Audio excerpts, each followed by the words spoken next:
અમદાવાદની અંદર એર ઇન્ડિયાના પ્લેનની ક્રેશ થવાની ઘટના અત્યંત આઘાતજનક અને દુઃખદાયક છે. એની અંદર જે પ્લેનની અંદર સવાર થનાર પેસેન્જરો હતા એ મૃત્યુ પામ્યા છે. એ ઉપરાંત અનેક ઘાયલ પણ થયા છે. જે પ્લેન ક્રેશ થયું એ જગ્યાએ સિવિલ હોસ્પિટલના ઇન્ટર્ન ડૉક્ટરો પણ હતા, એની ઘાયલ થવાની ઘટના પણ આવી છે. આ પ્લેન ઇંગ્લેન્ડ જઈ રહ્યું હતું.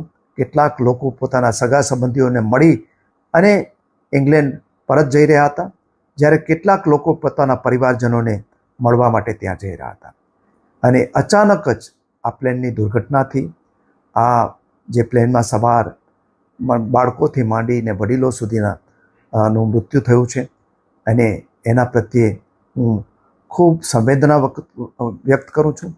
ખાસ કરીને જે ભોગ બનનાર છે એના પરિવારજનો પર જે આફત આવી પડી છે, એ આફતની અંદર મારા સહિત આખો દેશ એમની સાથે છે. અમારી સૌની સંવેદનાઓ એમની સાથે છે. પરમાત્માને પ્રાર્થના કરું કે આ પરિવારોને આ દુઃખ સહન કરવાની શક્તિ આપે અને જે લોકો મૃત્યુ પામ્યા છે એને પરમાત્મા પરમ શાંતિ આપે.